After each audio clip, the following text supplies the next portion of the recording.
работи. Професор доктор Марија Ралева, повелете.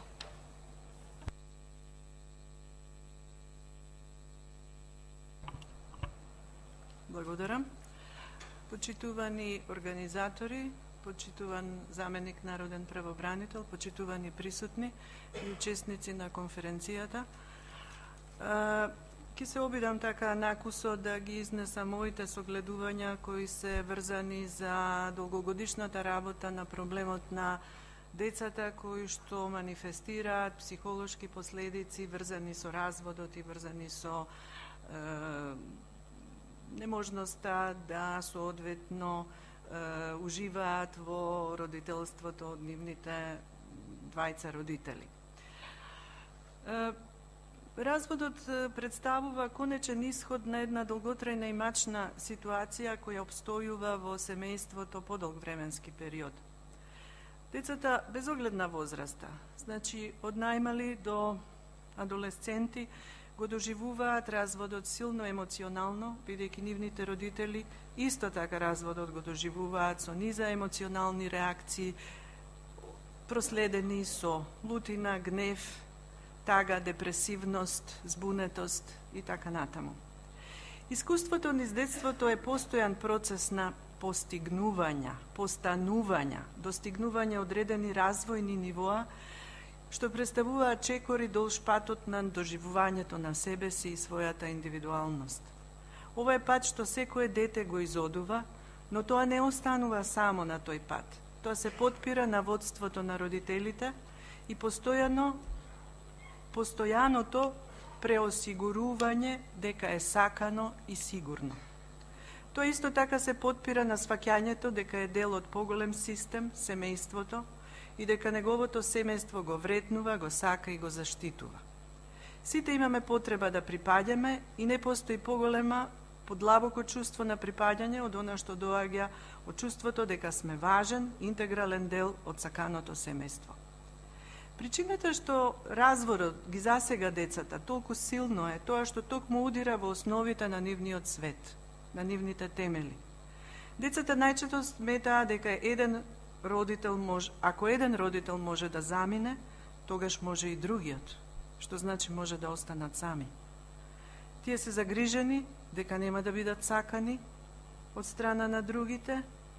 Децата на секоја возраст треба да се осигураа дека нивниот свет ќе постои, дека тука бил вчера, дека тука е денес и ќе биде утре.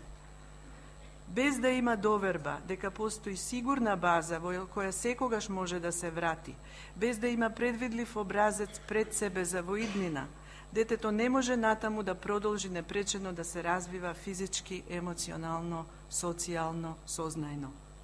Семејството представува универзум за децата. Никој надвор од него не е исто толку моќен, прекрасен или толку реален, колку што се луѓето на кои тоа чувствува дека вистински им припаѓа. Мерилото за светот се родителите, семејството.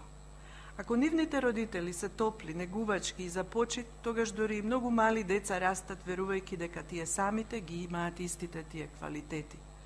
Најголем број деца ги перципираат своите родители како два дела на еден ист систем, како мама, тато, а не мама и тато посебно. И бидејќи од самото раѓање тој обединувачки систем е присутен, тој е создател на семејството, не е чудно ако тие гледаат на разводот на родителите како крај на нешто суштествено важно, крај на нивниот свет. Никогаш не ја надраснуваме нашата потреба да се чувствуваме безбедни. Како ја доживуваме промената, често е определено од чувството на контрола, што веруваме дека го имаме.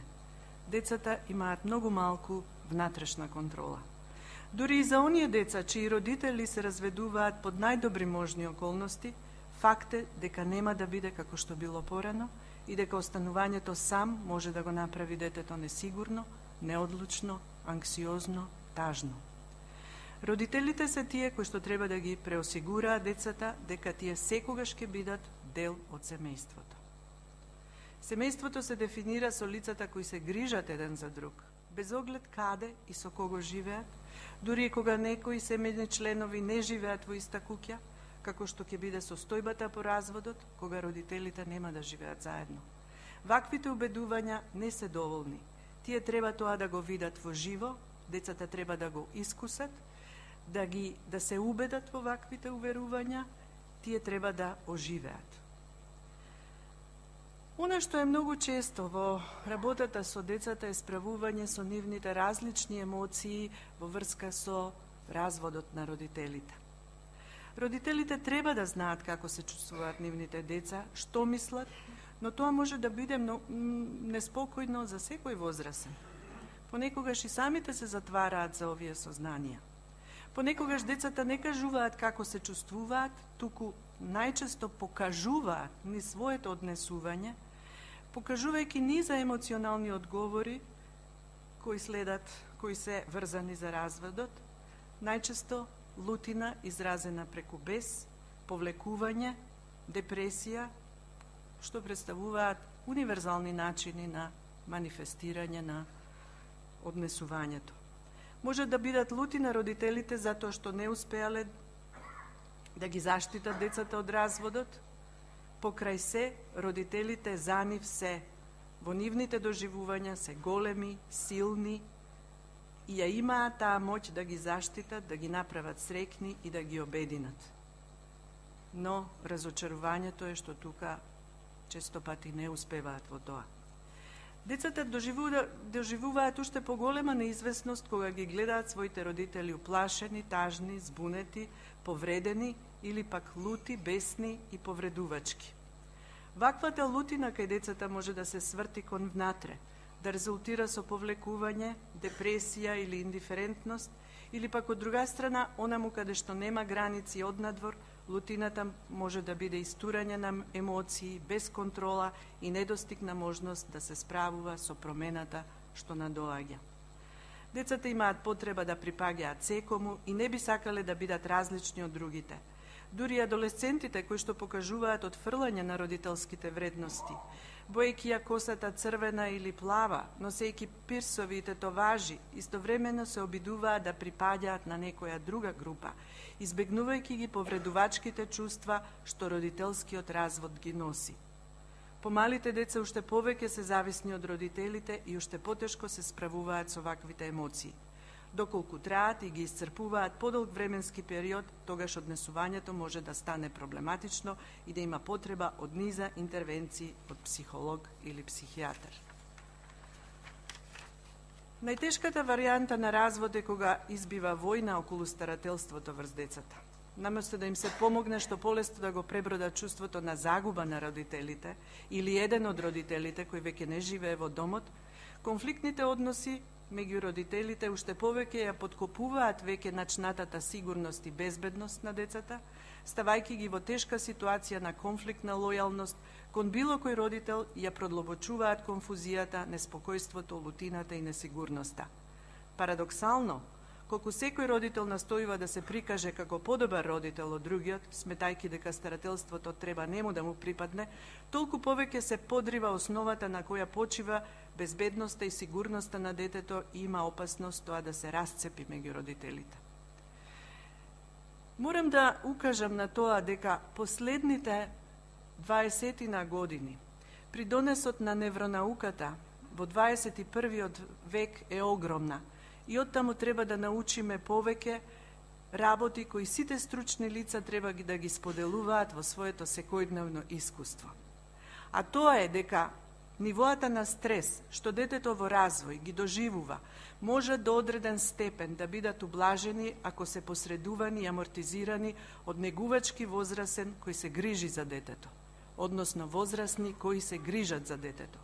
Ако стресот ги надмине границите на можноста за ублажување и посредување од возрастните негуватели, кога и самиот тој негувател и самите тие негуватели се под интензивен стрес, тогаш детето во развој може да биде изложено долготрајно на така наречен токсичен стрес, кој што го повредува мозокот во развој, ги оштетува патиштата кои ги процесираат социоемоционалните информации и може да остави трајни белези во архитектониката на мозочното ткиво, правејќи го ранливо и повредливо во тамошните обиди да се справи со животните тешкотии, стресови и трауми на животот и може да се одрази сериозно врз здравието и здравствениот статус на индивидуата подоцна во животот. Раните детски искуства, вклучително искуствата на разводот на родителите, загубата на еден или двајцата родители, неуспехот да се надоместат ваквите загуби, искуствата на долготрајни емоции кои го повредуваат детето, лутината, бесот, депресивноста и слично може да бидат извор на овој така наречен токсичен стрес, кој е формативен во однос на целокупното здравје во животот. Денес се докажува се поинтензивно дека доброто родителство е најважната гаранција и основа за целоживотно здравје и благосостојба. Разводот и заедничкото еднакво старателство врз детето може да бидат ваква гаранција за родителството како важна сигурносна база и можност да се закрепнат снагите на личноста на детето во развој. Меѓутоа, треба сите да имаме наум дека еднаквото родителство не подразбира самостојно одлучување само на родителите за грижата околу децата, туку заедно со поддршка на институциите, центрите за социјална работа, сетувалиштата. Неопходно е заедничко и интегрирано работење на родителството, вреднување и почит на меѓусебно на родителите како од најважните основи за тамошна грижа за детето. Благодарам.